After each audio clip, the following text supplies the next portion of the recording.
e podermos estar juntos aqui como irmãos, exaltando Ele como um só corpo, né? A palavra diz que o Senhor habita no meio do louvor de Israel. Então bendito seja o Senhor que verdadeiramente está no nosso meio, né? Tem a música Refúgio aí para mim? Tá aqui? Ela aí. A letra. Tá aqui, tem. Tá. Eu falo que tudo que nós cantamos, na verdade, são orações, né? Esse princípio de nós buscarmos a palavra para orar, para engrandecer o Senhor, é um princípio verdadeiro e muito bom. Nós cantamos uma música que é o Salmo 90, que diz assim, ó, refúgio tu és para nós, grande Elohim. Elohim é o primeiro nome que Deus se identifica lá em Gênesis capítulo 1, verso 1, que diz Elohim bará, Elohim bará et hashamai, né? Elohim criou os céus e a terra, né? Ve'et haaretz. Refúgio tu és para nós, grande Elohim, de geração em geração. Antes de formar a terra, subir os montes, tu já eras Elohim. Tem um louvor que nós cantamos que diz que antes que haja, ele já era Deus, né?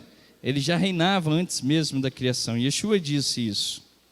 Pois aos teus olhos 1000 anos são como ontem que já se passou. Retornai. Essa palavra retornar em hebraico é techuvá, ó filho dos homens. Pois nós, homens, são como a erva que floresce de madrugada e que logo secará quando a tarde cair. Ensina-nos em bem contar os nossos dias, para que possamos alcançar um coração sábio. Sacia-nos com o teu constante amor, para que nos alegremos pelos dias que nos afligistes e pelos anos em que vimos o mal. Que o agrado de Adonai esteja sempre sobre nós, sim, confirma a obra das nossas mãos, né? Esse Salmo 90 foi escrito por Rabino Moisés, né? Como Moshe Rabeno. Ele que escreveu esse Salmo. E tem um Provérbios, capítulo 31, que logo no final diz que a beleza da mulher é levã, mas a mulher que teme ao Senhor, essa será louvada. No final fala que as suas obras farão com que elas serão louvadas. Da mesma forma, quando Moisés fala para que Deus confirme as obras de suas mãos, ele estava falando para que Deus estivesse presente no seu caminhar e que ele pudesse dar continuidade àquilo que Deus tinha estabelecido, né? Foi o que o Roberto ensinou. O grande trabalho que nós temos é de fazer com que as gerações se perpetuem. As nossas vidas se perpetuam nos nossos filhos, os nossos filhos se perpetuam nos nossos netos, e assim nos filhos deles, e assim por diante, né? E os patriarcas tiveram essa sabedoria. Abraão teve a sabedoria de educar e ensinar Isaac a dar continuidade ao chamado que Deus tinha dado a ele. Isaac teve a sabedoria de dar a Jacó, a continuidade do chamado que Isaac teve. E Jacó teve lutas, teve dificuldade, mas soube dar aos seus 12 filhos, aos patriarcas também, a responsabilidade de dar continuidade a esse chamado. E nós temos essa responsabilidade, né? Então, poder louvar ao Senhor e poder engrandecer Ele através de orações, nós estamos orando a Ele, né? Para que Deus forme o nosso caráter, para que Deus transforme as nossas vidas sempre. Eu acho que esse é o nosso intuito, irmãos. Eu tenho uma particularidade que eu acho que cada um tem essa sua forma de agir com Deus, né? É evidente que eu me arrependo dos meus pecados, mas eu não fico me remoendo, eu não fico dentro do quarto semanas em depressão, em tristeza por causa dos meus pecados. Eu sempre lembro que quando eu erro, eu preciso ser melhor do que eu sou ontem, que eu fui ontem, né? E ser melhor cada dia. Esse é o princípio. Nós precisamos enxergar, Lívia, Deus como um pai que nos ama. Yeshua fala isso. Se nós somos maus, sabemos dar boas coisas aos nossos filhos, quanto mais o Pai no céu. É lógico que Deus tem o seu juízo, tem a sua justiça, mas Deus é contrário àquele que se rebela contra a sua palavra, aquele que não quer evoluir, aquele que não quer aprender. Por isso que eu coloquei aqui Por isso que o Eterno nos deu essa palavra, né? Adonai, Adonai, El Harum.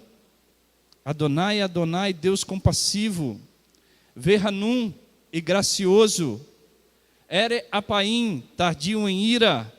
Verav res vemet, cheio de graça e verdade.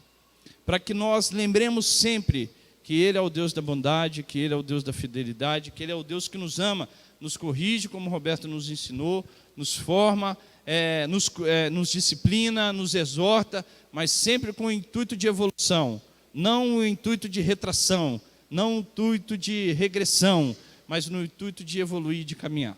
Tá bom? Que o Eterno possa te abençoar grandemente nessa noite. Deixa eu dar alguns avisos a vocês bem rápido. Nós vamos entrar no nosso ensino. Cadê a minha folha? Eu queria convidar vocês a abrir a sua Bíblia em Lucas, capítulo 27.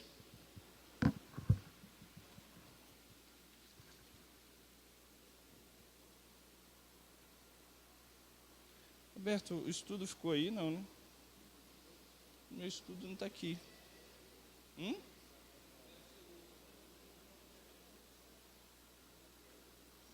Ah, está aqui, ó. Obrigado, Robertinho. Já ia pedir ele para ir lá no carro. Eu queria convidar vocês, não está bem na cabeça, mas tem alguns versículos que eu nem ia lembrar. Lucas capítulo 24, esse era um deles. Lucas 24. Antes de nós estudarmos, não esqueça de fazer a inscrição de vocês, eu acho que todo mundo já sabe. Se por acaso você não conseguir fazer a inscrição ou não conseguir efetuar o pagamento, não tem problema. Já volto a repetir que o valor não é o mais importante. Avisa a nossa irmã Rita, ela está fazendo a inscrição de forma manual para que todos possam participar conosco do seminário. Eu peço a vocês que, se por acaso vocês conhecem algum líder de congregação, entregue o convite para que eles estejam aqui conosco, tá bom? Irmãos, deixa eu só fazer uma introdução sobre o nosso estudo, para que a gente entenda um pouquinho do que nós vamos falar. Nós temos muitos irmãos que estão se chegando a nós. Eu acho que é importante você entender o chamado dessa congregação, né?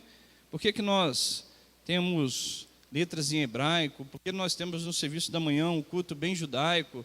Por que nós celebramos o Shabat, celebramos as festas bíblicas, falamos Elohim de Abraham, de Isaac e Jacó, proclamamos esse Deus? Por que nós falamos Yeshua? Por qual o sentido disso, né? Qual que é o sentido e o chamado dessa congregação? Todos nós entendemos que dentro de um corpo existem, cada um dentro do seu papel. E eu não posso dizer que os meus irmãos não são importantes para mim. Da mesma forma, eu tenho plena consciência de que eles não podem dizer que nós não somos importantes para eles. Nós somos um corpo que nós estamos aqui a apoiar e ajudar um ao outro no chamado que o Eterno nos deu, né? Paulo nos ensina que ele deu para apóstolos, outro para mestres, outros para cura de enfermos, e aí ele vai citando, ele vai falando daqueles que têm a responsabilidade de edificar o corpo, mas cada um dentro da sua característica, cada um dentro do chamado que o Eterno nos deu, e essa congregação tem um chamado muito claro que nós precisamos compreender, né? Às vezes nós somos taxados de evangélicos, de cristãos. Eu não tenho vergonha nenhuma de ser comparado com meus irmãos, pelo contrário, me sinto honrado por isso. Às vezes nós somos taxados de judaizantes. Eu não tenho vergonha nenhuma de ser comparado com os meus irmãos judeus. Me sinto honrado por estar no meio do meu povo, dos meus irmãos. Então, assim, isso mostra o nosso papel de ponte. A ponte é isso. A ponte está unindo os dois lados. Não tenho preocupação nenhuma de vir irmãos aqui que têm uma linha judaica mais ortodoxa, falar, vocês são muito cristãos.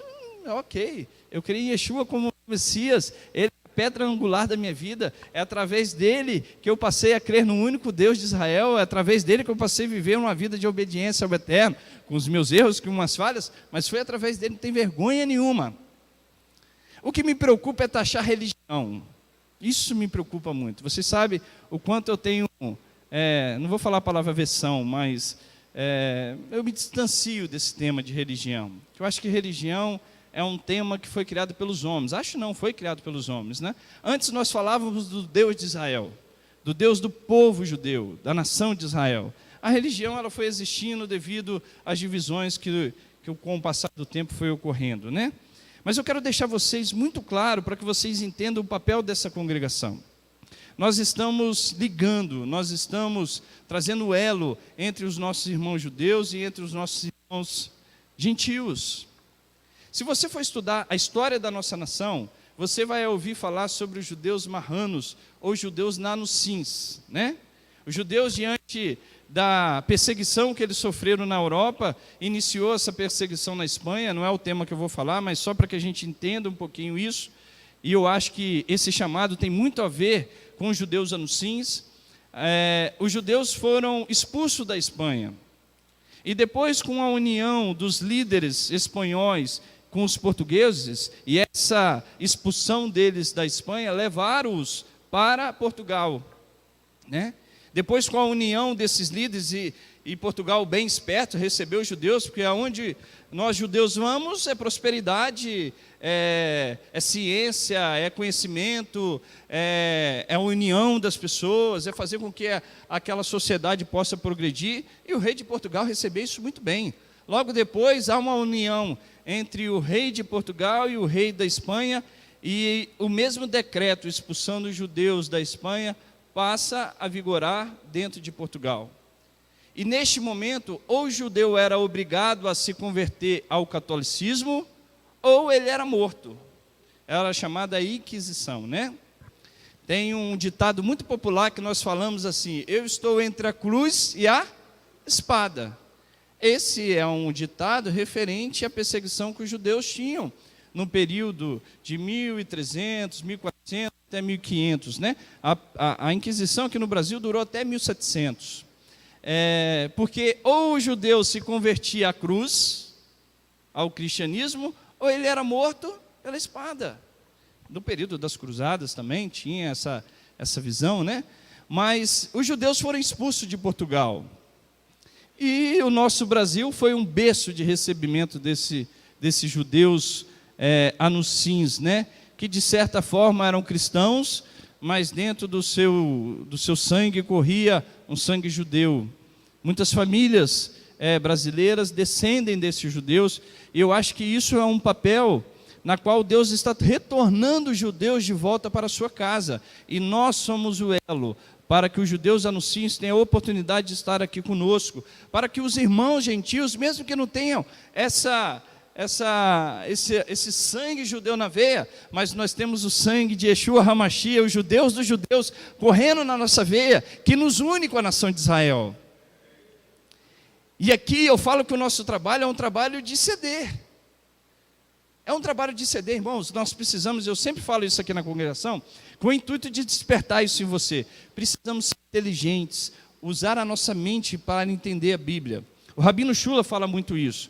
Quando eu vou estudar a Bíblia, pastor Zé, eu tenho que entendê-la historicamente, o contexto geográfico, o contexto político, o contexto econômico, tudo isso filosófico, tudo isso vai predominar no meu entendimento. Se eu conseguir compreender o contexto que estava naquela época do escritor, daquele que com inspiração do Espírito escreveu a Bíblia, eu vou conseguir entender melhor a sua mente, melhor a sua mensagem.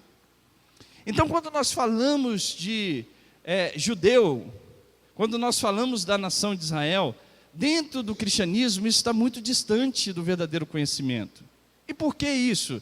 Devido a uma história muito ruim do catolicismo, de distanciar esse conceito de judeu, da nação de Israel e de Jesus, o nosso Messias, né? Esses dias eu achei isso engraçado. Eu tenho um amigo no banco que ele sabe da minha fé, né? Ele sabe da minha crença do judaísmo messiânico. E ele mandou uma foto dele com a esposa dele numa mesquita. Aí ele mandou uma mensagem: aqui, Francisco, pessoal da sua igreja. A compreensão, e ele já foi dentro da congregação, ele já foi comigo, ele já viu o elo que as pessoas fazem entre judeu e entre árabe, entre islamismo e entre judaísmo, não consegue fazer assimilação, porque às vezes para um evangélico, entender o contexto judaico é difícil, porque dentro das igrejas isso não é ensinado, isso não é apresentado. Irmão, eu quero te dizer que a tua fé é judaica, isso não é um tendencionismo à nossa crença, isso é bíblico, a tua fé é judaica. Eu te dou vários parâmetros para te mostrar isso. Uma vez estava ensinando em Nova Friburgo, tinha um padre sentado na cadeira ouvindo o estudo.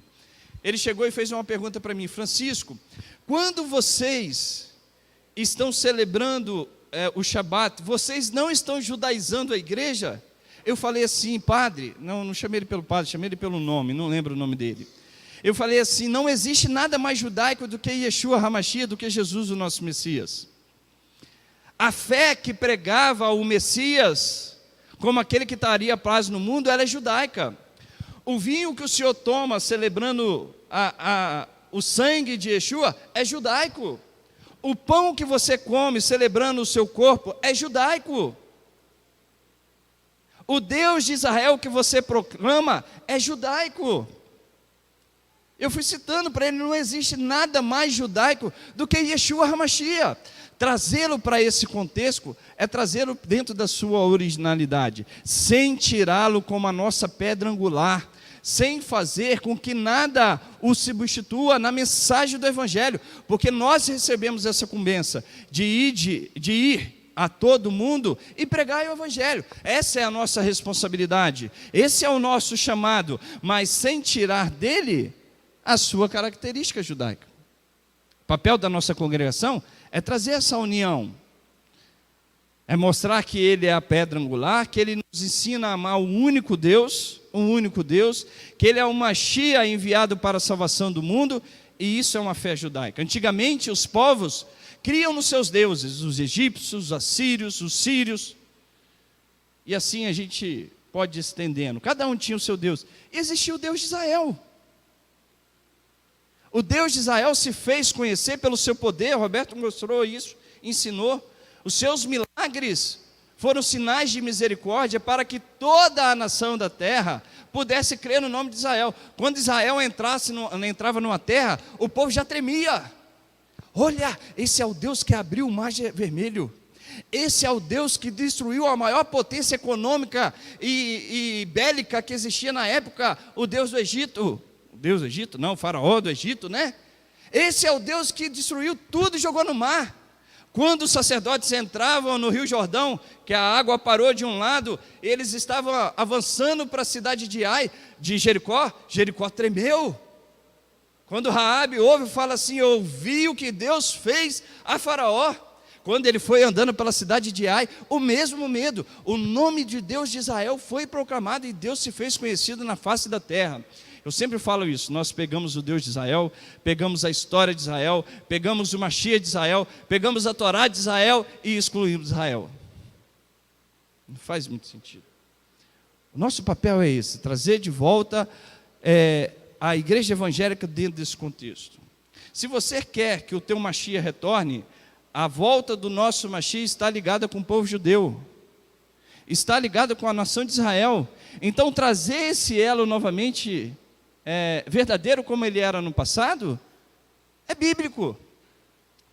Todas as vezes que você encontra Yeshua falando para algum estrangeiro, ou algum estrangeiro conversando com ele, ele defende o seu povo. Você quer lembrar de um exemplo? Aquela mulher cananeia que chega para ele e fala assim: Senhor, cure minha filha. Nós vamos ler esse texto logo depois. O que ele responde? Eu vim senão para as ovelhas perdidas da casa de Israel. Quando ele está conversando com a samaritana, que a samaritana chega para ele e fala assim: os nossos pais, os samaritanos, dizem que é nesse monte que eu devo adorar. Porém vós, os judeus, dizem que é em Jerusalém. Jesus responde o quê? Filha, vem dias que o Pai adorará, o Pai adora aqueles que o buscam em espírito e em verdade. Porém vós, os samaritanos, adoram o que não conhecem. Nós, os judeus, adoramos o que conhecemos. Todas as vezes que Yeshua falava com uma estrangeira, ele defendia o seu povo. Ele defendia a sua nação. E aí eu quero trazer para vocês esse sentido. Quando você vai lá em Lucas capítulo 24,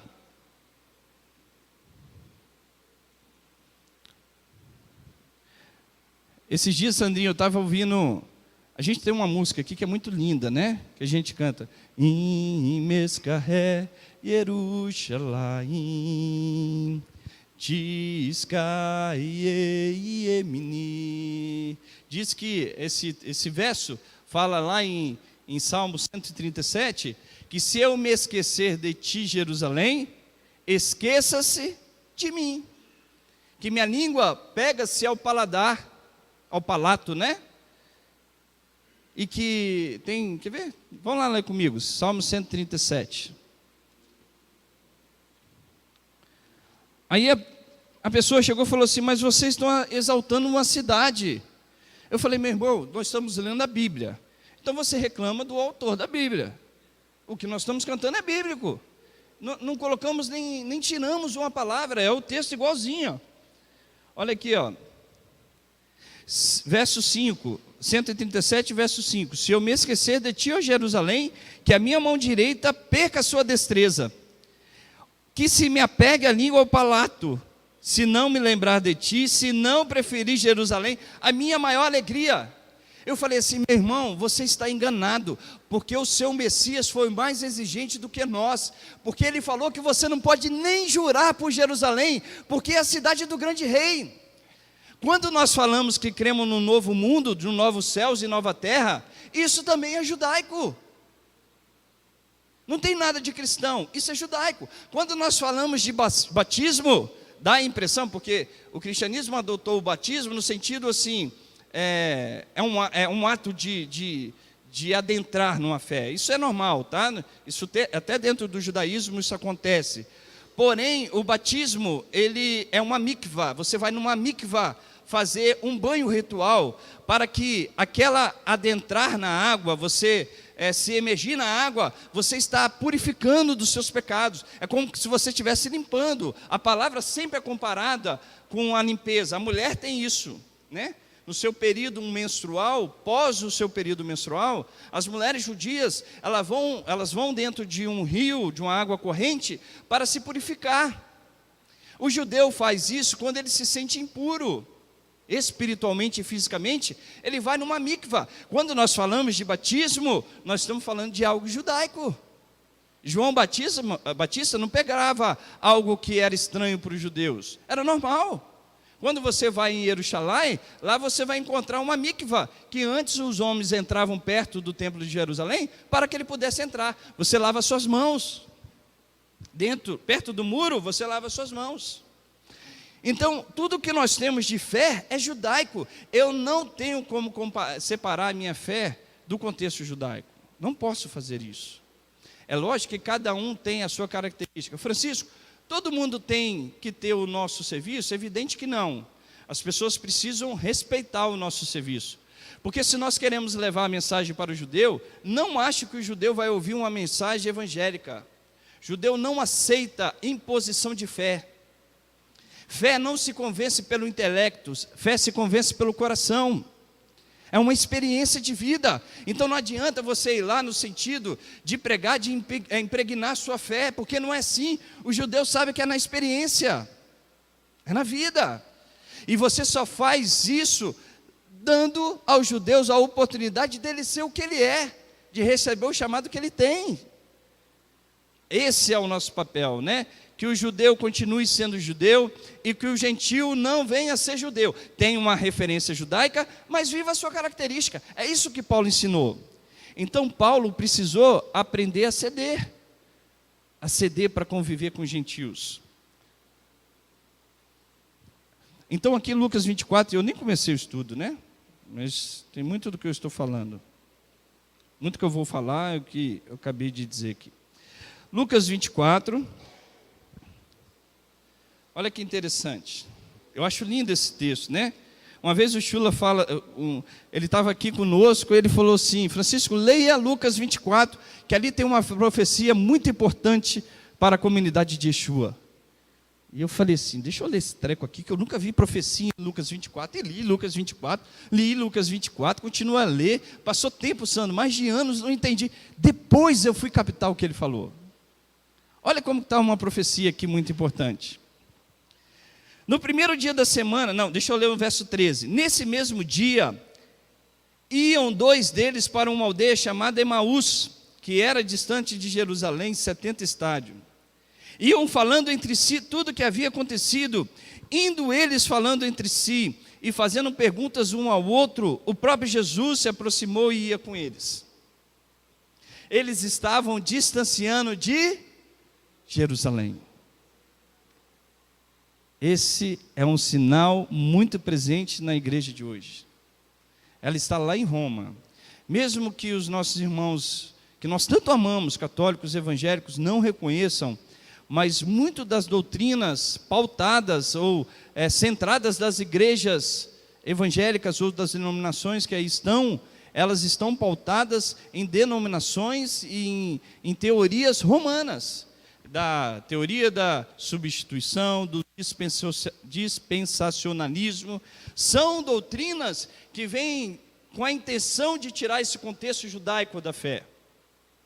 E aqui é o mesmo sentido, a igreja, Jesus está ao lado. Olha aqui a característica, Sandrinho. Jesus está ao lado, Fabrício, mas estou distanciando de Jerusalém. Indo eles falando entre si, fazendo perguntas uns aos outros, aproximou Jesus e se aproximou e ia com eles. Os olhos deles, porém, estavam como que fechados, e eles não reconheceram. Então Jesus perguntou, que palavras são essas que caminhando trocais entre vós? Eles pararam entristecidos. Um deles, cujo nome era Cleopas, perguntou-lhe, és tu o único peregrino em Jerusalém, que não sabe das coisas que aconteceram lá nesses dias? Perguntou ele, quais? Responderam eles, as que dizem respeito a Yeshua de Nazaré, que foi profeta, poderoso em obras e palavras diante de Deus e de todo o povo, e como os principais sacerdotes e as nossas autoridades o entregaram para ser condenado à morte e crucificaram. Ora, nós esperávamos que fosse ele que redimisse a Israel, o nosso povo. A esperança dos discípulos, até a morte de Yeshua, era que ele reinasse e tirasse todos os estrangeiros, principalmente o Império Romano, dentro do território de Israel. Fisicamente. Porque isso é uma profecia bíblica que há de acontecer. Isaías fala isso, Ezequiel fala isso, Jeremias fala isso, Zacarias profetiza sobre isso, Oséias, todos os profetas profetizaram acerca da glória de Israel. Tanto que Simeão, quando vê o Mashiach, fala assim, ele será levantado para a queda de muito Israel e para a glória, muito autoridade, mas para a glória de Israel. O Mashiach trará a glória do seu povo. Aí a expectativa, quando Yeshua estava para ascender, ele chega e fala assim, Senhor, quando estabelecerá o reino a Israel? Opa, essa era a expectativa. E aqui, onde que eu parei? 21. Ora, nós esperávamos que fosse ele quem redimisse Israel, mas agora, além de tudo isso, é já hoje o 3º dia desde que essas coisas aconteceram. É verdade que algumas mulheres do nosso meio nos surpreenderam, foram de madrugada ao sepulcro, mas não acharam o corpo dele, voltaram dizendo que tinha ido uma visão de anjos que dizem estar ele vivo. Alguns dos que estavam conosco foram ao sepulcro e acharam ser assim como as mulheres haviam dito, mas a ele não viram. Então Jesus lhe disse, ó tolos, e tardios de coração para crer em tudo que os profetas disseram. Não era necessário que o Cristo, que o Mashiach, padecesse essas coisas e entrasse na sua glória. E começando pela Torá, por Moisés, e por todos os profetas, todos, explicou-lhes o que dele se achava em todas as Escrituras. Quando se aproximaram da aldeia para onde ia, fez ele como quem ia mais para longe, cada vez distanciando de Jerusalém. Quando se aproximaram da aldeia, verso 29, eles, porém, insistiram, dizendo: fica conosco, pois é tarde, e o dia já declina. Então Yeshua entrou para ficar com eles. Estando com eles à mesa, tomou o pão, possivelmente deu um abrahá, Baruch atah Adonai Eloheinu melech haolam, hamotz lechem min haaretz. Abençoou aqui, partiu e lhe deu. Os olhos deles se abriram e reconheceram, mas ele desapareceu diante deles. Olha a mensagem, olha a mensagem. Quando a sua comunidade verdadeiramente entender, ela fará a mesma coisa que esses discípulos. Disseram um para o outro: não ardia em nós o nosso coração quando ele pelo caminho nos falava e quando nos abria as escrituras? Na mesma hora, levantando-se, voltaram para Jerusalém. Aqui eu entendi quando o Shula falou: olha a profecia que está em Lucas 24.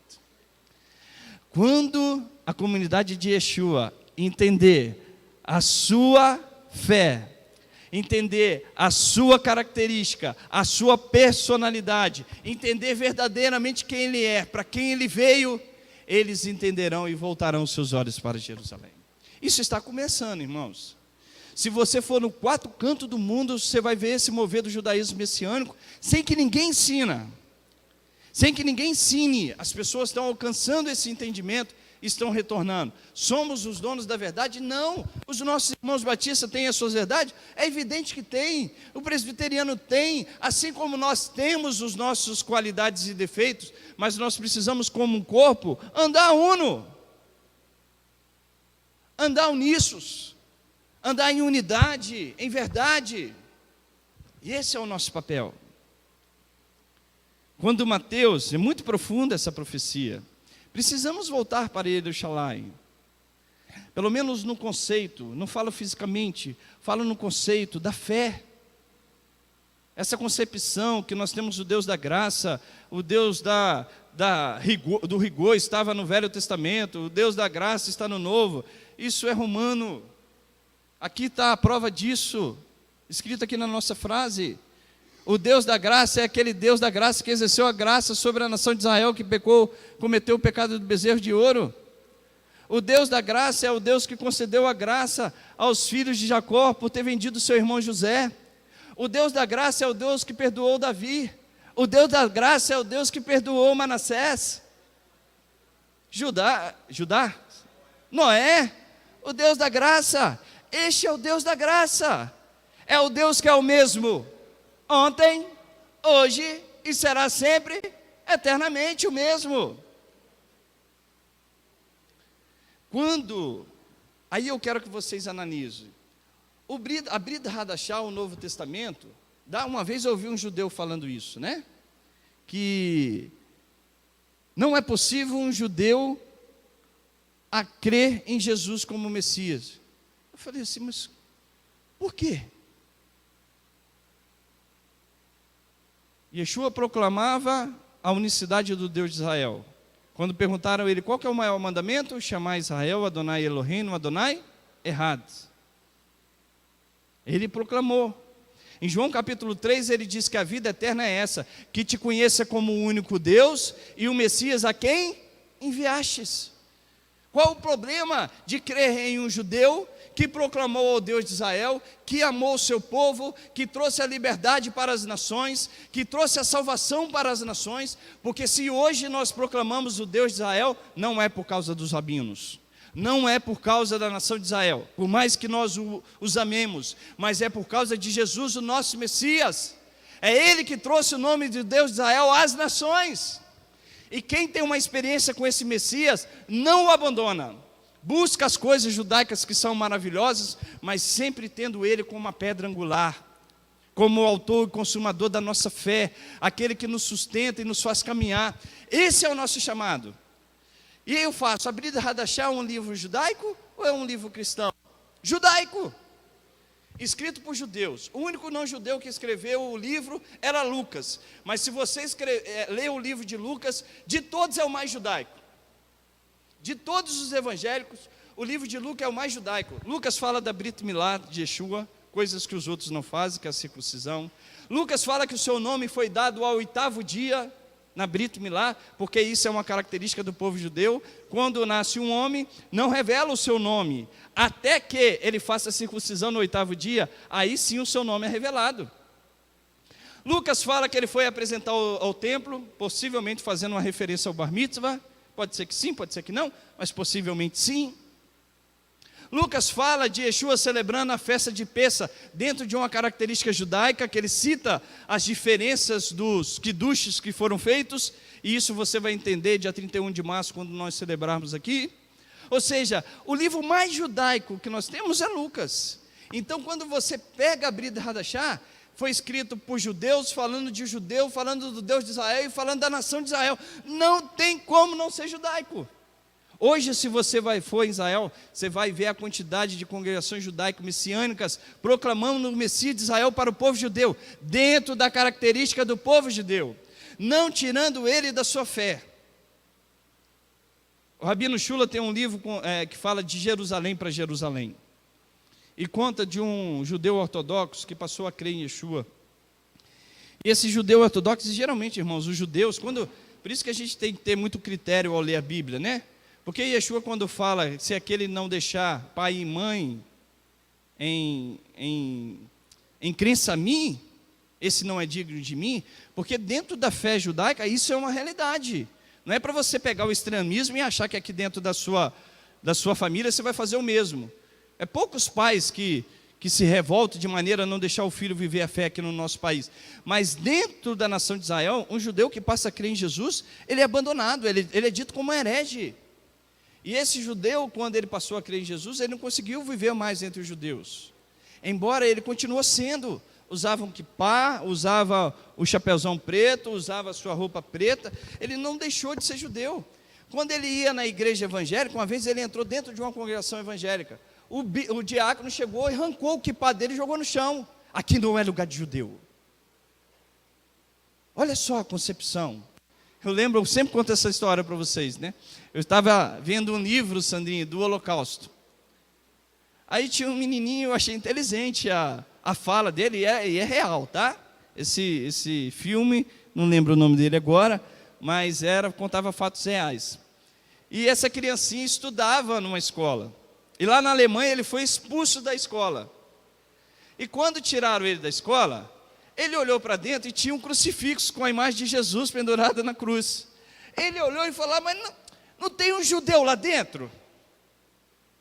Se ele tivesse aqui vivo, ele estaria com a cruzinha amarela igual a mim. E é verdade.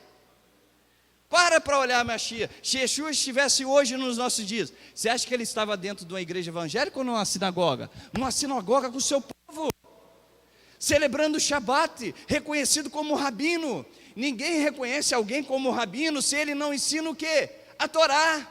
Se ele não fala do Deus de Israel, se ele não proclama a unicidade de Deus, só conhece-se como rabino pela característica. Yeshua possivelmente não estudou numa yeshivá. Então, se ele não estudava numa yeshivá e era conhecido como rabino, as pessoas chamavam Rabi, é porque ele ensinava a lei, ele ensinava a Torá de Moisés. É mais fácil nós crermos nas doutrinas transmitida pela igreja do que a verdade do nosso Messias. Jesus fala do amor dele ao Deus de Israel, fala da sua crença na unicidade, fala da sua fidelidade à Torá. Paulo fala disso, Pedro fala disso, Tiago fala disso, Yohanan fala isso, João. Só que nós pegamos uns trechinhos da carta de Paulo, distorcemos tudo, deixamos de crer naquilo que Yeshua fala de forma tão clara e passamos a crer simplesmente nos dogmas da igreja. Quando Yeshua fala que ele não veio destruir a Torá e os profetas, mas ele veio para cumprir, ele não estava dizendo meia boca. Quando você tira o Shabat, você não está tirando só um tio, não, só um Yud. Você está tirando o centro da fé judaica. Quando você fala que Yeshua abandonou a Torá, que ele veio abolir a Torá, você está dizendo do centro da fé judaica. Você não está abolindo pouca coisa, não. Você está abolindo o ápice da fé judaica. O ápice da fé judaica. Então nós precisamos crer na fé do nosso Mashiach e proclamar a ele dentro desse contexto. Quando Mateus escreve o seu livro, ele começa assim, ó: livro da geração de Jesus, filho de Davi, filho de Abraão. Qualquer judeu que lê esse livro vai falar assim: filho de Davi, filho de Abraão. Esse livro é judaico. Esse livro é judaico. O autor estava querendo despertar, e ele não faz isso à toa. A intenção dele é de mostrar que esse livro é baseado na fé de Davi e na fé de Abraão. Davi tem um chamado para a casa de Israel. Abraão tem um chamado para as nações. E farei de ti bendita todas as nações da terra. Paulo fala que nós somos filhos de Abraão, porque o chamado de Abraão é para as nações. Davi se refere à casa de Israel. E quando ele inicia o texto falando que eis a genealogia de Yeshua, filho de Davi, bem Abraão, ele está querendo dizer que aqui está o complemento da vontade de Deus para a humanidade, a salvação da nação de Israel e a salvação das nações, representada por Davi e representada por Abraão. Então, o livro de Mateus, o livro de Marcos, o livro de Lucas, o livro de João, é 100% judaico, 100% discutido na terra de Israel, 100% discutido dentro do contexto de Israel, 100% discutido dentro do contexto político da nação de Israel, 100%. Efésios capítulo 5, vai lá comigo. Não, vai em Gênesis capítulo 2. Quer ver? Eu vou te mostrar alguns contextos judaicos.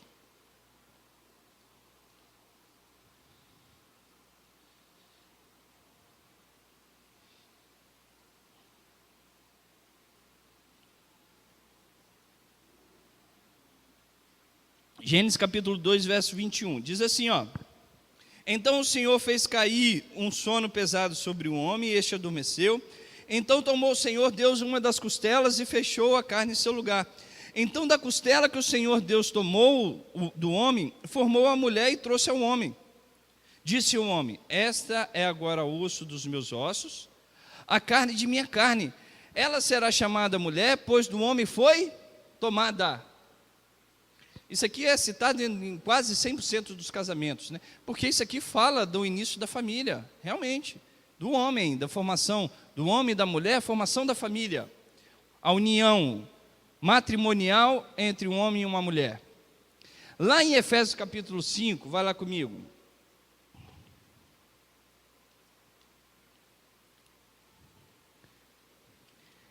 Aqui, irmãos, quando você lê Gênesis 2, está falando de um contexto físico, do casamento entre um homem e uma mulher. Deixará o varão, seu pai e sua mãe, ele se unirá à sua mulher, e serão os dois uma só carne. Aqui está falando do matrimônio, da união entre o homem, fisicamente.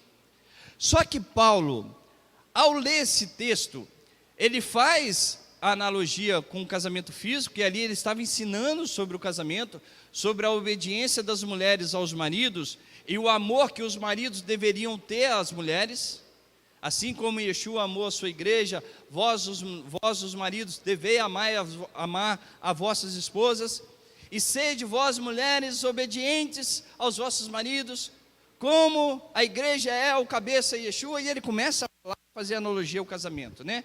Só que lá em Efésios capítulo 5, ali no verso 20, deixa eu ver aqui, 5, verso 25, diz assim, ó: marido, amai vossa mulher, como também Yeshua amou a sua comunidade, e assim mesmo se entregou por ela, para a santificar, purificando-o com a lavagem da água pela palavra, a fim de apresentá-la a si mesmo comunidade gloriosa, sem mácula, sem ruga, sem coisa semelhante, mas santa e irrepreensível. Assim deve os maridos amar, cada um a sua mulher, como o seu próprio corpo. Quem ama a sua mulher, ama-se a si mesmo. Afinal de contas, nunca ninguém odiou a sua própria carne, antes alimenta e sustenta, como também o Senhor a sua comunidade. Pois somos membros do seu corpo. Olha o verso 31. Ele cita lá Gênesis, que nós acabamos de ler, capítulo 2, verso 24. Ele diz: Por isso deixará o homem seu pai e a sua mãe, se unirá à sua mulher, e serão os dois uma. Olha o verso seguinte, irmãos, leia comigo. Grande é esse mistério, mas eu me refiro a Yeshua e a sua comunidade. Lá nós não estamos falando de matrimônio? Não falei que lá em Gênesis, capítulo 2, fala da união entre um homem e uma mulher, o matrimônio? Paulo fala a mesma coisa, só que aqui ele fala assim, grande é esse mistério, porque o que está se referindo em Gênesis 2 é sobre a mulher e o homem, mas também sobre Yeshua e a sua comunidade. Aqui está a igreja, né? Mas eu vou te mostrar um pouquinho depois desse contexto judaico. Porque aqui vem da palavra eclesias, né? Que significa igreja, é a tradução do grego. Mas lembre-se que o pensamento é judaico. Foi escrito em grego porque era a língua mais conhecida na época, mas o pensamento é judaico. É isso que eu quero que você entenda. Aqui Paulo está citando do casamento entre Yeshua e a sua comunidade. Aí eu te faço pergunta, aonde que está o conceito de casamento, Sandrinho? Ele é cristão? Quando nós cantamos aqui, vem Senhor Jesus, que a tua noiva te espera. Quando nós celebramos no Shabat, que a gente canta Leha, Dodi, Likrat Kala, Pinei, Shabat, Nekabla, Nekabla. Aqui nós estamos dizendo, vem amado, amado, ao encontro na noiva no Shabat. Porque o Shabat é um sinal profético do mundo vindouro. Então vem amado ao encontro da noiva para nos encontrarmos no Shabat. Resta ainda um descanso para um povo de Deus, é o que está em Provérbios capítulo 4, Hebreus capítulo 4. Então, ou seja, esse conceito de casamento entre o Messias e a sua comunidade não é um conceito cristão, é um conceito judaico. Se você for em Cantares, está descrito isso. Se você for em Isaías 54, está descrito isso. Se você for em Jeremias capítulo 3, está descrito isso. Ezequiel capítulo 16, Oséias capítulo 2, tudo fala de um casamento. Tudo fala de uma união. Então o casamento entre Yeshua e a sua comunidade é um conceito judaico.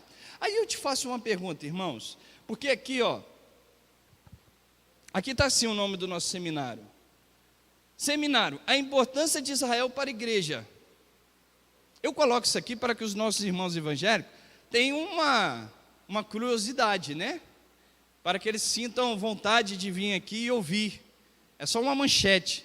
Mas quando eu falo assim, a importância de Israel para a igreja, parece que eu estou falando de duas coisas distintas.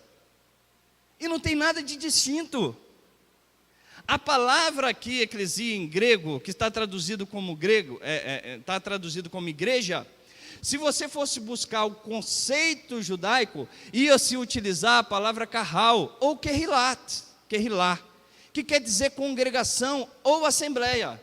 Então aqui está dizendo que Yeshua está preparando a sua assembleia, a sua comunidade, a sua congregação.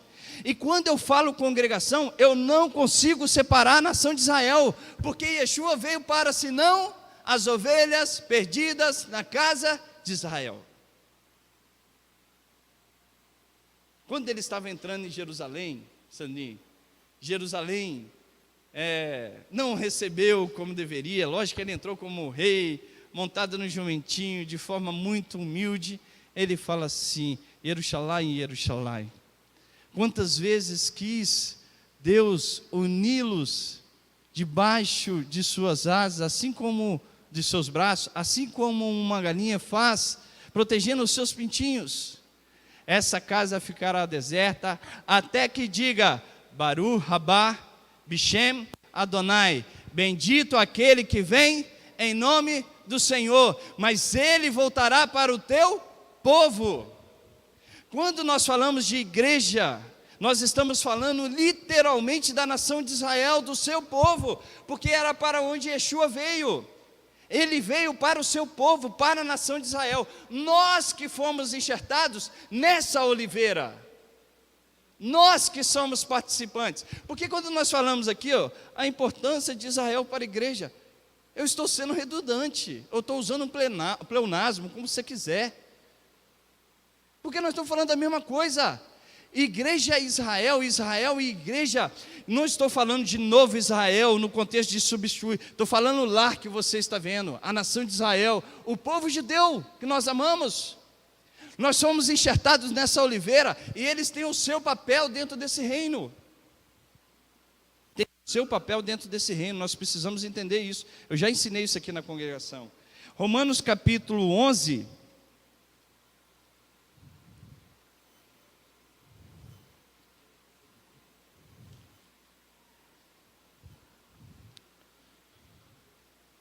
Romanos capítulo 11, olha que interessante. Não vou ler tudo não, porque senão a gente vai delongar muito. Mas aqui ele fala, ó. Deixa eu ver onde está. Verso 25. Não quero, irmãos, que ignoreis esse segredo, para que não se tornem presunçosos. Está falando para os gentios. Que o endurecimento veio em parte a Israel, até que a plenitude dos gentios haja chegado. Essa palavra que você está aqui, vendo aqui, ó, verav, erav, né? Vem do, o verbo aqui é erav, o V aqui é só uma conjunção. Ele dá esse sentido de plenitude, de algo completo, de algo cheio. É como se eu, rav eu também posso traduzir como forte, mas é como se fosse algo completo. Deus cheio, completo de graça e verdade. Quando Paulo está falando aqui, até que a plenitude dos gentios haja entrado, é até que o complemento, plenitude quer dizer você cumprir aquilo que Deus deu a você como chamado. Talvez a plenitude do Vitor não é a mesma plenitude do Francisco, porque o chamado que Deus tem ao Francisco, talvez é diferente do Vitor. Mas a plenitude se cumpre na vida dele quando ele cumpre o chamado de Deus, assim como na vida. A mesma coisa dos gentios, até que a vontade de Deus se cumpra plena neles. Aí sim todo Israel será salvo. Todo Israel será salvo. Todo Israel será salvo. Paulo não está falando disso aqui de forma espiritual. Ele está falando do Israel físico que nós estamos vendo lá lutando pela sua terra. E assim todo Israel será salvo, como está escrito: de Sião virá o libertador e desviará de Jacó as impiedades.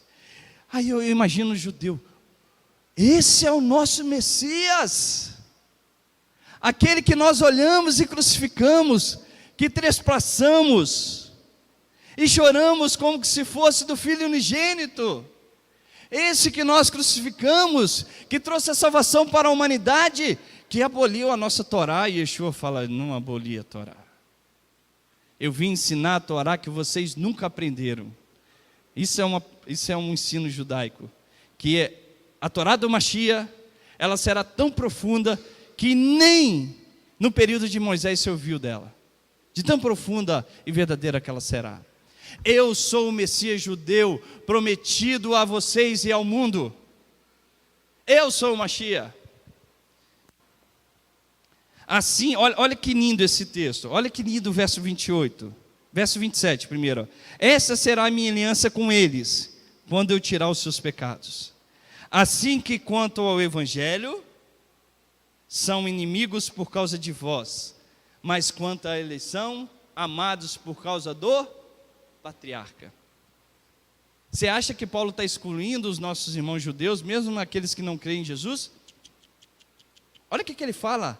São inimigos por causa do Evangelho, mas são amados por causa de quem? Dos patriarcas. Aí ele fala, ó, pois os dons e os chamados de Deus são irrevogáveis. O chamado para a nação de Israel é irrevogável. Se você acha que tem 2000 anos que Deus não olha para o seu povo, porque eles não creram no Messias, então rasga Jeremias capítulo 31. Que Deus diz que enquanto tiver fixado o sol e a lua, e ela estiver estabelecido, se você puder medir a extensão da terra e dos céus, então deixará de Israel ser uma nação diante da minha presença. Mas enquanto essas coisas continuam fixas, Israel sempre será uma nação diante de mim. Meus olhos sempre estarão permanentes diante deles. Então o chamado da comunidade de Yeshua é voltar novamente para Jerusalém, porque Yeshua está andando ao lado, mas seus olhos estão vendados, estão cada vez mais distanciando de Jerusalém. Mas com o partir dos pão, com a ceia, o seu Da'adon, nós cremos que o nosso Mashiach há de abrir os olhos da sua comunidade, para que ela volte a Jerusalém, para que ela volte para a sua unidade com nossos irmãos. Mateus capítulo 2, fala comigo.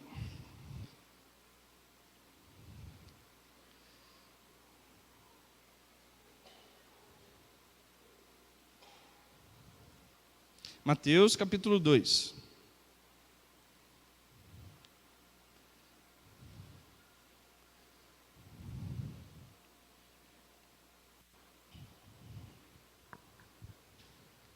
Verso 22 diz assim, ó. Não é Mateus 2 não. Deixa eu só encontrar aqui. A palavra da mulher cananeia, que encontra com Yeshua, está onde, irmãos? Tenta encontrar para mim.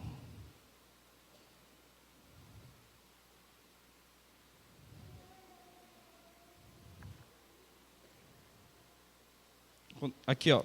Mateus 15. Mateus 15.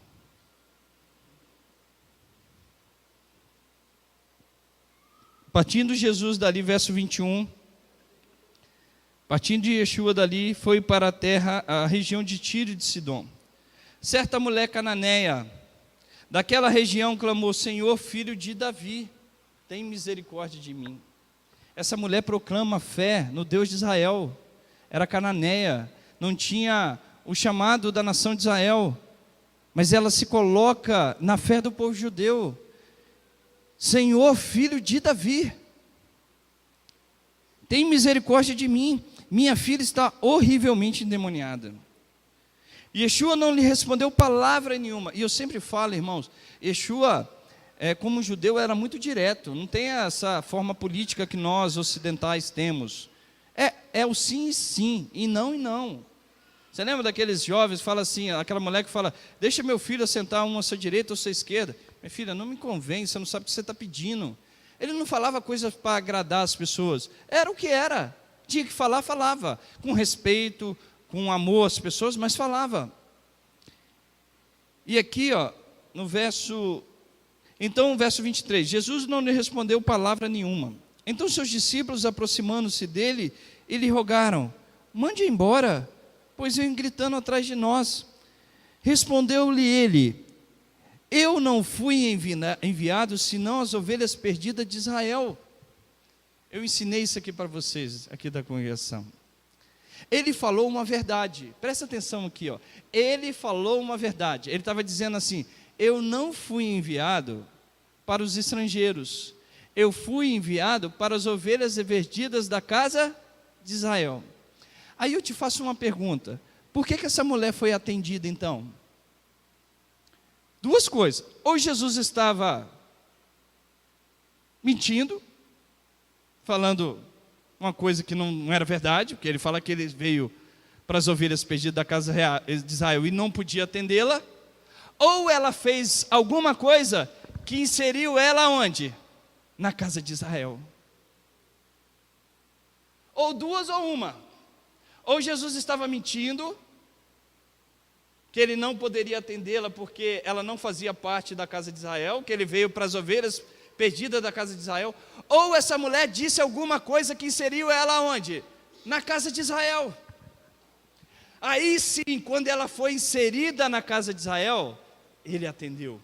Olha que interessante. A mulher chegou, ajoelhou-se e disse: Senhor, ajuda-me. Ele respondeu: não é bom pegar o pão dos filhos, que ele está se referindo aos judeus, e lançá-lo aos cachorrinhos, ele está se referindo aos gentios. Olha como uma analogia dura, né? Disse ela: sim, Senhor, mas até os cachorrinhos comem das migalhas que caem da mesa dos seus donos. O cachorrinho é da casa ou não é? É. Ela se insere na casa. Ela, quando ela fala Senhor, filho de Davi, Ela estava mostrando aonde estava a fé dela, aonde estava a referência da fé dela, e ela se inclui na casa de Israel. Aí ele vai e responde: ó mulher, grande é tua fé, seja feito contigo como tu desejas, porque tu és uma filha de Israel. Aí você entende de Paulo dizendo em Romanos capítulo 2, que judeu não é aquele que é exteriormente na carne, mas judeu é aquele que é no interior, no coração, cujo louvor não vem dos homens, mas de Deus. A nossa fé é judaica. Quando nós estamos aqui celebrando, nós temos uma característica judaica, nós temos uma característica sim dos nossos irmãos. O nosso culto aqui da noite é bem evangélico, e é bom, eu não tenho vergonha nenhuma, isso é bom, isso é maravilhoso. Eu tenho o prazer de estar aqui de manhã louvando e cantando aqueles louvores maravilhosos em hebraico, exaltando a unicidade de Deus, e de estar aqui com vocês, porque isso é unidade. Era assim que a igreja do primeiro século vivia: judeu convivendo com gentil, gentil convivendo com judeu, tendo uma referência judaica da fé, sim, mas um amando e respeitando a diferença dos outros. Esse é o chamado da nossa congregação. Nós estamos resgatando as raízes judaicas da nossa fé, e você é participante disso. Francisco, precisa ser judeu para isso? Não. Você carrega no teu coração os judeus dos judeus. Ele faz isso por nós. Jesus, o nosso Messias. Não existe mais nada mais judaico do que ele. Ele proclamou o Deus de Israel. E para encerrar, eu faço a pergunta: como que você acha? Eu falei que é a questão do casamento, né? Que Jesus veio para a sua comunidade, ele está vindo, Paulo fala isso, né? Grande esse mistério, mas eu me refiro a Jesus e a sua carral, a sua assembleia. Se Jesus está a unir com a sua comunidade, qual característica que você espera que ele tenha dela? Pastor Zé falou hoje da parábola das 10 virgens, né? Qual é a característica que você acha que Yeshua espera dela? Será que ela é romana? Lembra da conversa dele com a samaritana? Filha, vós adorais o que não conhece. Nós adoramos o que conhecemos, pois a salvação vem dos judeus. Ele coloca a nação de Israel por completo, ele não fala só dele. Porque ele poderia ter falado assim: pois a salvação vem de mim, mas ele fala do povo judeu. Quando nós falamos de casamento, qual que é a característica que você acha que Yeshua espera da sua comunidade? Se você for comigo em Deuteronômio 21, vai lá comigo.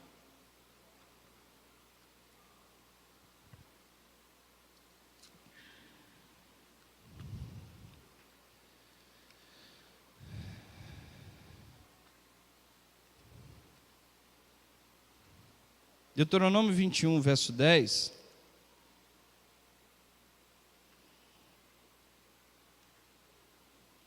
Diz assim, ó: quando fores à guerra contra os seus inimigos, e o Senhor teu Deus os entregar em tuas mãos, e os fizeres prisioneiros, e vires entre eles uma mulher formosa, da qual te afeiçoes, e queira tomar por esposa, então a trarás para a tua casa, ela rapará a cabeça, cortará as suas unhas, despirá o vestido do seu cativeiro, permanecerá em tua casa, chorará o seu pai e sua mãe um mês inteiro, depois disso a tomará, tu serás seu marido e ela será sua mulher. Existem várias compreensões sobre isso aqui, tá? Várias. Quando fala da mulher tinha que raspar a cabeça, é porque o homem tinha se embelezado pela beleza dela. Então a intenção aqui da Torá raspar a cabeça, para que ele não se apegue só à beleza exterior dela, mas que ele passe um mês inteiro com ela para conhecer o quê? O seu interior. E aqui, logo depois fala assim: chorará, despirá o vestido do seu cativeiro, chorará seu pai e sua mãe um mês inteiro. A mulher simbolizava que ela estava abandonando a crença nos seus deuses, e estava, pai e mãe falava nesse sentido, eram os ensinamentos transmitidos da idolatria pelos pais e pelas mães. É isso que os rabinos ensinam sobre esse texto. E ela deixava os seus deuses para trás e adorava ao Deus de Israel. Aí sim ele poderia casar. Sabe o que essa mulher fez? Ela abandonou seus deuses e passou a amar o Deus de Israel. É o que Yeshua espera da sua comunidade. Que ela abandone o seu Deus de Roma, o Deus das denominações, o Deus do mundo gospel. É lógico que nós também temos nossas idolatrias, tá? Nós também temos e precisamos deixá-las para trás. Mas esses deuses que distanciou a comunidade de Yeshua do seu povo, da sua fé, da sua crença, aí eu te faço uma pergunta: como que Yeshua espera a sua comunidade? Com característica judaica da sua fé. Assim como Ruth, vocês lembram de Ruth?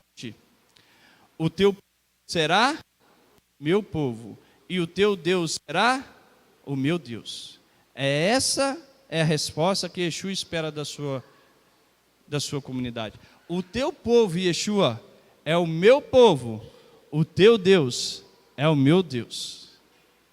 Que o Eterno nos abençoe, e eu espero que vocês saiam daqui com esse entendimento. É a intenção de compartilhar com os irmãos que estão chegando. Aqui nós estamos trabalhando para a unidade de judeus e gentios, levando a mensagem para os nossos irmãos evangélicos da restauração da nossa fé judaica. A nossa fé judaica é judaica e nós precisamos proclamá-la sempre. Que o Eterno nos abençoe, que vocês tenham uma semana muito gratificante na presença dEle e que seja Ele sempre exaltado em nossas vidas. Lembrando que nós temos a responsabilidade de sermos a luz deste mundo, o sal dessa terra, e que nós precisamos proclamar Jesus como Salvador da humanidade para todos sempre. Tá bom? Shabbat Shalom, vamos fazer.